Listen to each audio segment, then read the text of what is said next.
কর্মীকে চড় মারার কেন্দ্র করে একটা চাঞ্চল্য ছড়িয়ে পড়ে বলা যায় ওয়াকিবহল মহলে, এবং বিষয়টি মুখ্যমন্ত্রীর কানেও যায়। তিনি আগেই বিরক্তি প্রকাশ করেছিলেন, কিন্তু আজকে মুখোমুখি হয়ে যান অপরূপা পোদ্দার এবং মুখ্যমন্ত্রী মমতা বন্দ্যোপাধ্যায়, এবং আজকে একেবারে হুঁশিয়ারি দিয়ে বলেছেন যে এই ঔদ্ধত্য চলবে না, বরদাস্ত করা হবে না, এরকম মনে করলে দল থেকে বের করে দেওয়া হবে। অর্থাৎ খুবই কড়া ভাষায় শাসন করেছেন দলীয় সুপ্রিমো এবং তথা রাজ্যের মন্ত্রী মুখ্যমন্ত্রী মমতা বন্দ্যোপাধ্যায়। আমরা এ নিয়ে কথা বলবো।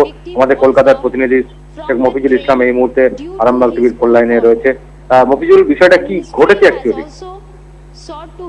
দেখো, আজকে কালীঘাটের তৃণমূল নেত্রী বাসভবনের দলের নীতি নির্ধারণ কমিটির বৈঠক ছিল, যেটা প্রত্যেক মাসের প্রথম শনিবার সেই বৈঠক অনুষ্ঠিত হয়। কিন্তু এই মাসে তার বিদেশ সফর এবং ঈদের কারণে সেটা পিছিয়ে আজ থেকে বৈঠক অনুষ্ঠিত হয়েছিল। সেই বৈঠকে সমস্ত দলীয় সাংসদদের উপস্থিত থাকার নির্দেশ দেওয়া হয়েছে। যদিও দলের সমস্ত সাংসদরা নীতি নির্ধারণ কমিটির সদস্য নয়, তবুও সাংসদগুলো তাদেরকে উপস্থিত হওয়ার নির্দেশ দেয়। সেই মতো আরামবাগের সাংসদ অপূর্ব উপস্থিত ছিলেন।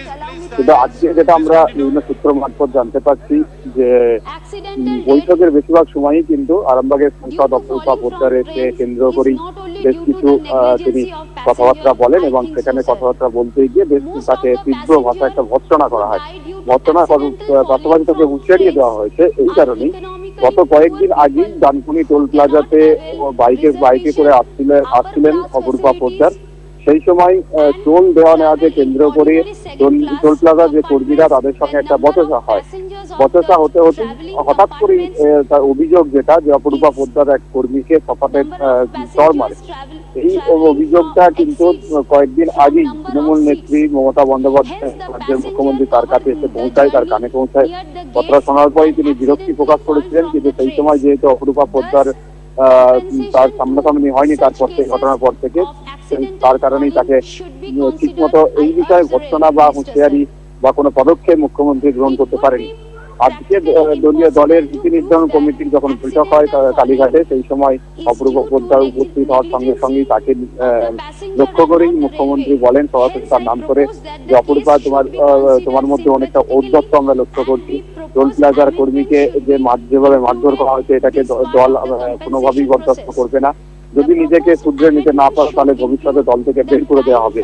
তারকে সূত্র ধরে তার কথাটা বলার সঙ্গে সঙ্গে পাশাপাশি সমস্ত দলীয় নেতাকর্মী এবং জনপ্রতিনিধিদের কাছে এই বার্তাটাও তুলে ধরেন যে দলের যে কোনো নেতা বা জনপ্রতিনিধি যদি কোনো কারণে উদ্যত দেখায় তাহলে সরাসরি কোনো ব্যবস্থা নেওয়ার আগে তাকে দল থেকে বের করে দেওয়া হবে, তারপরে আইন অনুযায়ী তার ব্যবস্থা নেওয়া হবে। এই প্রসঙ্গে বলতে গিয়ে অপরূপা পোদ্দারকে হুঁশিয়ারি দিয়ে একথাও মনে করিয়ে দিয়েছেন যে অপরূপা পোদ্দারকে মনে রাখতে হবে আরামবাগ লোকসভা এলাকার মধ্যে 2 লক্ষ মানুষ কিন্তু তার বিপক্ষে রয়েছে।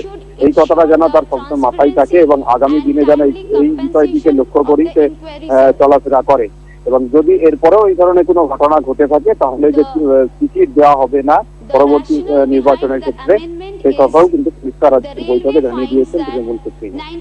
অভিযোগ যেটা 2 লক্ষ ভোটারের কথা বলা হচ্ছে, 2 লক্ষ মানুষ বিরুদ্ধে আছেন, মানেটা কি যে সিপিএম 2 লক্ষ ভোট পেয়েছিল এরকম ব্যাপার, নাকি যারা এখন যা লবি বাজি আছে এই লবির মধ্যে থেকে তিনি একটা ইঙ্গিত দেওয়ার চেষ্টা করলেন, মানে বিষয়টা কোনটা? বিষয়টা দুপক্ষ থেকেই উঠে আসছে। এর আগে যখন নির্বাচন হয় লোকসভা নির্বাচন 2014 সালে, সেখানে 2 লক্ষ প্লাস কিন্তু সিপিএম এর যিনি প্রার্থী ছিলেন তিনি ভোট পেয়েছিলেন আরামবাগ লোকসভা কেন্দ্র থেকে।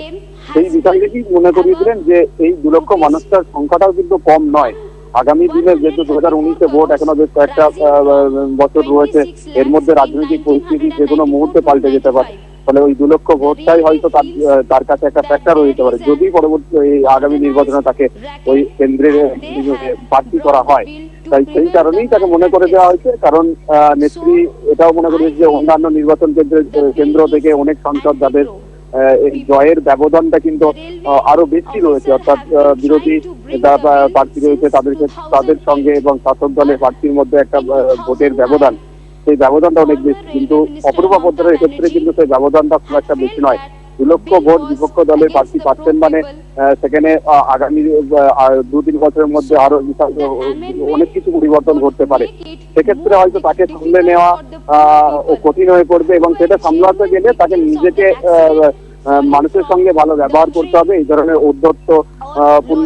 ঔদ্ধত্যপূর্ণ আচরণ করলে কিন্তু মানুষ এটাকে মেনে নিতে পারবে না, যেটা এর আগেও একাধিকবার তৃণমূল নেত্রী দলীয় কর্মীদের কাছে বা জনপ্রতিনিধিদের কাছে তুলে ধরেছেন।